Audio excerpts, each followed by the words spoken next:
Hey there and welcome back. So we created the get product by ID and let's continue by doing the update and delete. So we have a full CRUD setup, which is the last thing we need. We can always modify it with extra routes, with extra get specific using the filters, but let's see if we can create this updater.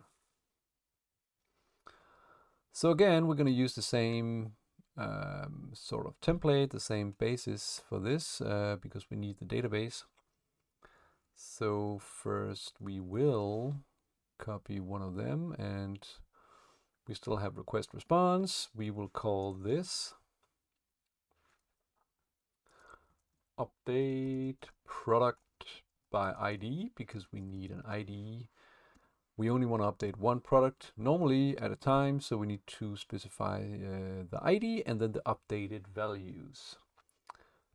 So one way we can do this, there are different ways, but we can do it this way, that we have an ID that is in the parameters, comes from the request, like we did with the update up here, or with the get product by ID. We get this ID here from the parameters.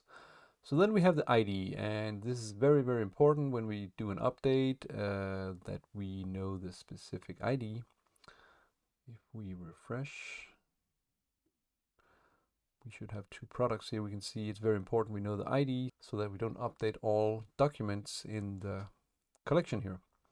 So we need the ID which is unique for each product.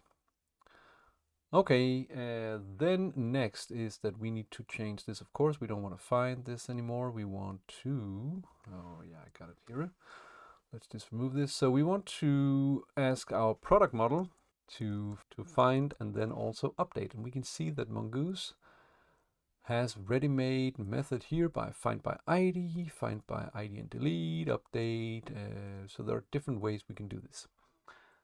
But let's take this one called find by ID and update. So this is a two-fold method that will require first off to have the ID.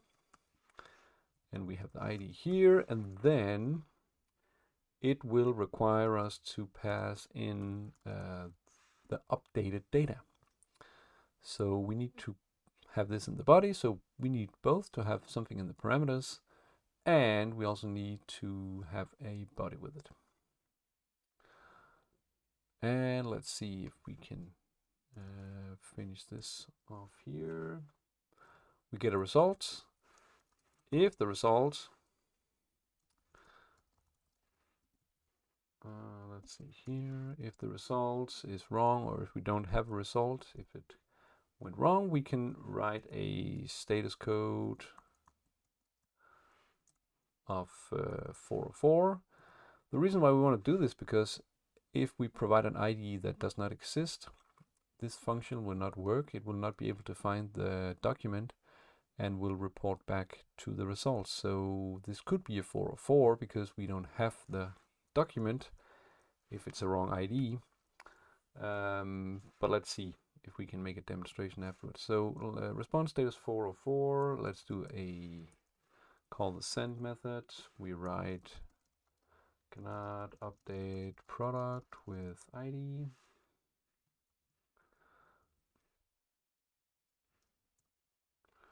And then let's just put this one here so we get this message sent back. Otherwise, it must be okay. So we put here, let's just take this. It must be a 200, and we can do like this. Product was successfully updated. Yes.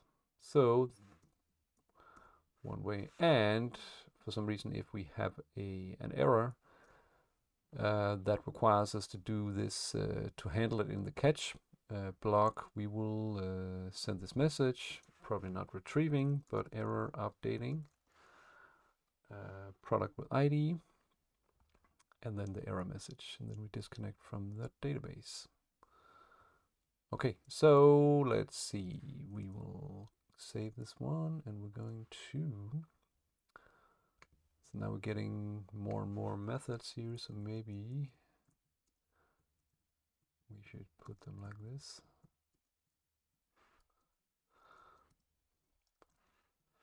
Update product by ID. And let's make a new route in the router here. Update. Let's say we want to run the update, but the HTTP method is called put, or we can also do patch, but let's stick with put here.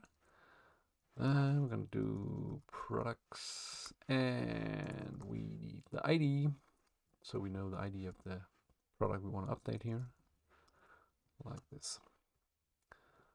Okay, so let's see if we can update one of them.